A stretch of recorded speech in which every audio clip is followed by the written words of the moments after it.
ختم رسل یا نبی، اے شاہ رسل، شاہ انبیاء، شاہ مدینہ۔ مسلمان کی زندگی چلتے پھرتے دعوت ہے، مسلمان کی زندگی چلتی پھرتی دعوت ہے۔ اگر اسلام ہماری زندگی میں ہو، عبادات ایسی چیزیں جو نظر نہیں آتی، اخلاق ایسے چیزیں جو چھپ نہیں سکتی۔ اخلاق ایک ایسی صفت ہے جس کو آپ چھپا نہیں سکتے، بد اخلاقی ایسی برائی ہے جس کو آپ چھپا نہیں سکتے۔ شراب تو چھپ سکتی ہے، اندر کمرے میں بیٹھ کے پی لے، روزہ چھپ سکتا ہے، نہیں رکھا کسی کو کیا خبر، نماز بھی چھپ جاتی، نہیں خبر پڑھی ہے کہ نہیں پڑھی، لیکن برے اخلاق بھی نہیں چھپتے اور اچھے اخلاق بھی نہیں چھپتے۔ ایک اچھے اخلاق خوشبو کی طرح مہکتے ہیں اور برے اخلاق گندگی طرح بدبو چھوڑتے ہیں۔ ہمارا معاشرہ اسلامی اس وقت بنے گا جب ہمارے اخلاق عالی ہوں گے، تو یہ نقل و حرکت اس کو طاقت پہنچائے گی۔ یہ گھر بیٹھنے سے چیز نہیں آئے گی بھائی، پھرنا پڑے گا، دھکے کھانے پڑیں گے، لیکن ان دھکوں میں بھی اللہ نے بڑی لذت رکھی ہے، بہت عجب نشہ ہے اس کا۔ جنید جمشید مجھے پہلی دفعہ ملا 97، جب وہ بہت بڑا اس وقت تھا، وہ لیجنڈ گلوکار، تو اس نے مجھ سے کہا کہ مولانا جس گلیمر کو پاکستانی نوجوان خوابوں میں دیکھتے ہیں وہ گلیمر مجھے فزیکلی حاصل ہے، لیکن میرے اندر اندھیرا ہے، روشنی نہیں، خالی ہے۔ کیوں؟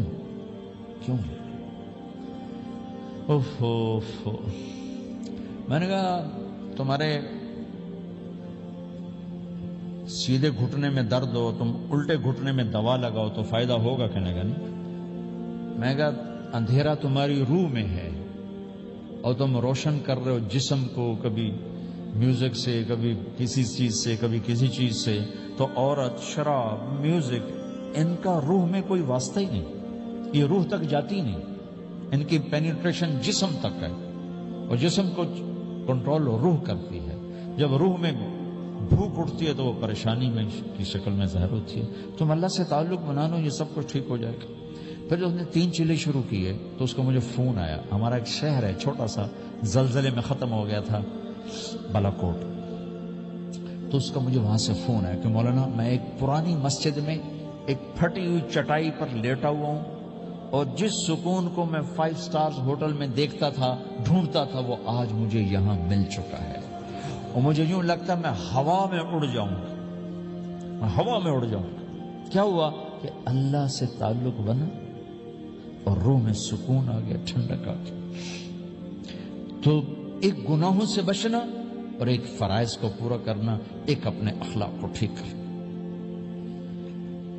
یہ چند ایک کام ہیں جو کر لے گا اللہ اسے آباد کر دے گا۔ جہاں ہو نماز نہ چھوٹے، رمضان آ جائے روزے نہ چھوٹے، زکوٰۃ فرض ہو جائے خوشی سے ادا کریں، اپنی کمائیوں کو حلال پہ لائیں، غلط کاغذات سے، غلط پیپر سے، غلط ہیرا پھیری سے پیسہ نہ بنائیں، یہ پیسہ تباہی کے سوا کچھ نہیں لاتا۔ اپنی حلال کمائی کرو، کہ میرے نبی کا فرمان ہے جو صبح سے شام تک حلال کمانے میں تھکتا ہے اس کے اس دن کے سارے گناہ معاف ہو جاتے۔ سعد بن معاذ بیٹھے تھے، ان کے ہاتھوں پر اللہ کے نبی کی نظر پڑی تو ہاتھ بڑے سخت تھے، تو آپ نے کہا سعد تیرے ہاتھ اتنے سخت کیوں ہیں؟ کہا جی میں اپنے باغ میں خود کام کرتا ہوں، اس سے یہ سخت ہو گئے۔ تو آپ نے سعد کا ہاتھ پکڑا اور ایسے چوما اور کہا اپنے بچوں کو حلال کھلانے میں بچوں کو حلال کھلانے میں جو ہاتھ ایسا ہو جائے گا اس پہ جہنم کی آگ حرام ہو جائے گی۔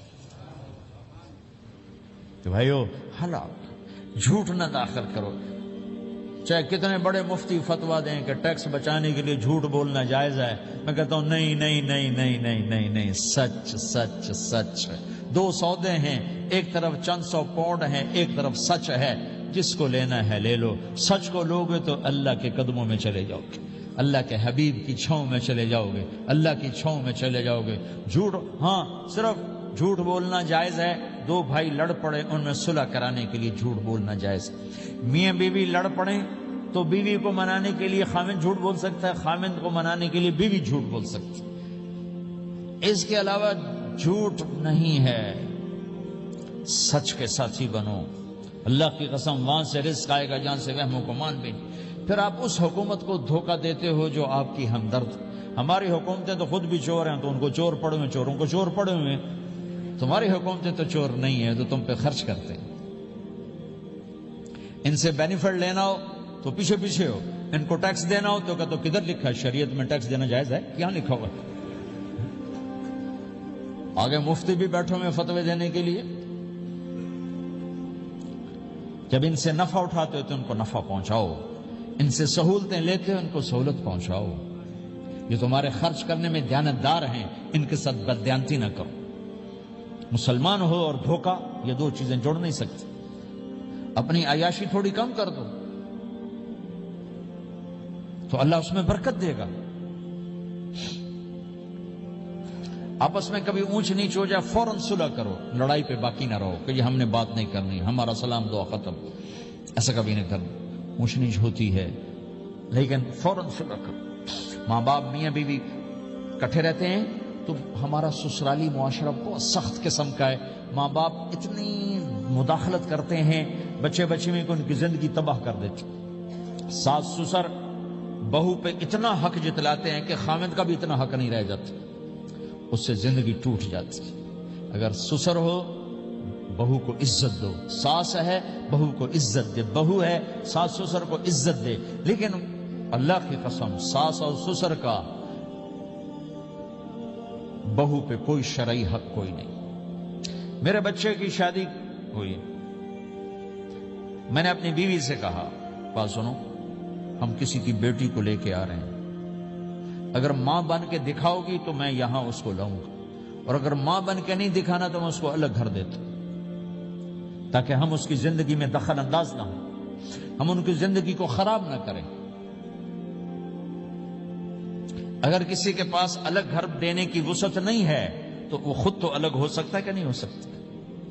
ایک ہی گھر میں رہتے ہیں، الگ گھر کی وسعت نہیں تو دونوں باہر نکل جاؤ، بچوں کی زندگی سے باہر نکل جاؤ، اپنا ان پر حاوی نہ کرو، ورنہ آپ خود بھی برباد ہو جاؤ گے، ان کو بھی برباد کر دو۔ کتنی طلاقوں کے پیچھے ساس اور سسر ہے، کتنی طلاقوں کے پیچھے میاں بیوی کی آپس کی بدتمیزی ہے کہ اس ماحول میں برداشت کرنے کا رواج ہی ختم ہو گیا۔ برداشت نہیں کرنا، بڑا نقصان سہنا ہے، چھوٹا نہیں سہنا۔ ڈائمنڈ کیسے بنتا ہے؟ ڈائمنڈ کاربن ہے، وہ ڈائمنڈ کیسے بنتا ہے؟ وہ پریشر کو برداشت کرتا، اللہ چمکا کے اسے ڈائمنڈ بنا دیتا۔ تو نوجوانوں کے ذمے ہے کہ اپنی بیوی کو پروٹیکشن دیں ماں باپ سے۔ ماں باپ زیادتی کریں سامنے آ جائیں، ہاتھ جوڑیں، پاؤں پکڑیں، بدتمیز نہ ہوں کہ ابا جی میں آپ کا حکم، اب مجھے اس کا کیا کرنا ہے، اماں جی اب مجھے فرمائیں میں کیا کرنا ہے، میرے ذمہ ہے، اس کے ذمہ نہیں ہے۔ بیوی زیادتی کرنے لگے تو اس کے سامنے ہو جاؤ، دیکھو بیگم یہ تیرا میرا رشتہ ٹوٹ سکتا ہے، ماں باپ کا رشتہ ٹوٹ نہیں سکتا ہے۔ ماں باپ کا وہ رشتہ ہے جسے توڑا نہیں جا سکتا، نکاح تو ایک بول پہ ٹوٹ جاتا ہے۔ میں تیری ہر ضرورت پوری کروں گا لیکن تو میرے ماں باپ کے لیے تکلیف کا باعث نہ بن، یہ مرد کی ذمہ داری ہے۔ ہم یہ معاشرہ بھلا چکے ہیں۔ ہمارے پڑوسی ذمہ دار تھے، ان کے بچے کے نکاح میں گیا تو مجھ سے کہنے لگے مولانا میری بیگم نے مجھ سے کہا کہ دیکھو ہم زندگی گزار چکے ہیں، اب یہ بچے زندگی شروع کرنے لگے ہیں، تو پہلے میرے بیٹے کے لیے الگ گھر بنا اور اس کی بیوی کی ڈولی کو وہاں لے کے آ، میرے گھر میں نہ لانا کہ ایسا نہ ہو ہم میاں بیوی بچوں کی زندگی خراب کر دیں۔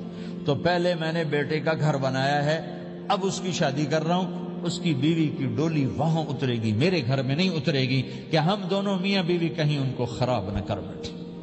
ہر آدمی کے پاس تو اتنے وسائل نہیں ہیں کہ وہ الگ گھر دے، لیکن یہ وسائل تو سب کے پاس ہیں کہ ان کی زندگی سے نکل جائے۔